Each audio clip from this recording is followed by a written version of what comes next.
Call the member for Bowman. Deputy Speaker, tonight Vision 2020, the national body working in partnership with a range of bodies to reduce avoidable blindness and address vision care, brought together both professionals and a large number of people from this House to talk about the importance of vision loss in Indigenous Australia, and also the work that's being done through national disability initiatives to ensure that disabled Australians who have lost vision are not forgotten in the enterprises ahead towards a national scheme. Speakers included Robin Gale from the one of the peak bodies as Executive Officer of Blind Citizens Australia, and also Justin Mohammed, who is the newly elected chair of NACCHO. Both of these engaging speeches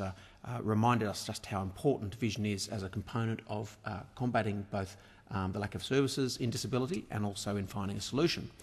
We also had tonight, of course, a number of stars. Brian Holden, who gave a stimulating speech about the international opportunities to reduce vision loss, the $269 billion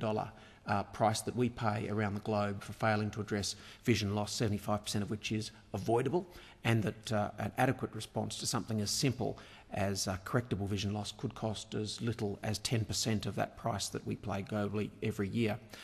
While Hugh Taylor wasn't here on this occasion, we also heard from Andrew Harris from the Australian Optometry Association and Professor Ian Dunlop from the Royal Australian New Zealand College of Ophthalmology. What came out very clearly today is that we need to ensure that the partnership documents that have been put forward by these groups to government do find their way to be funded, that there are no further delays, and secondly, that we work with all of these groups to make sure that they are part of the solution as we come towards a national disability arrangement.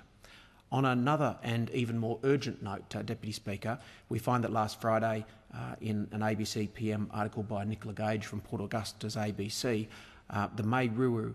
Regional Community Stores Council is about to have its funding cut at the end of this financial year at both very short notice and with very little evidence of what will replace them. Mai Wiru has a sensational 10-year history of having worked with a range of extremely dispersed and tiny populations in the APY to deliver the most effective and efficient, sustainable and also healthy stores to these communities. They've worked very, very hard to take individual Indigenous leadership onto their board. 12 of the 15 are in fact the store managers themselves. They are all Indigenous, and they're also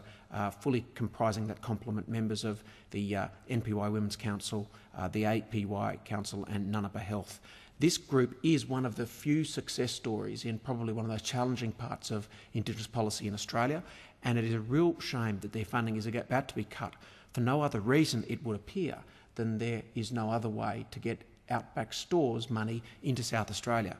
We all know that from 2005, $48.1 million was invested in Outback Stores to improve the infrastructure, the sustainability and the quality of stores in remote communities, mostly in the Northern Territory. And Outback Stores were meant to be introduced into communities through mutual agreement by negotiation. And unfortunately, they really have only about 21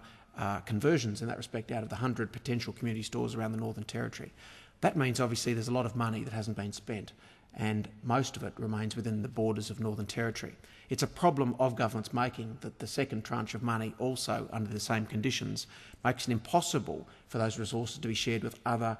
exceptional organisations that have the runs on the board, both in remote Western Australia and of course the APY lands. It is a shame that a great group like Mai Wiru has to be put to the sword, has to be liquidated within 2 weeks, simply because a government hasn't got the wit to find another way that money that currently resides with Outback Stores can't be reinforcing equally good, efficient, impressive models. And don't forget, Mai Wiru has offered their books to the federal government to say, examine us for our effectiveness and our efficiency. If you have any doubts, let's make it an open tender and see which model works. But I do want to quote in this respect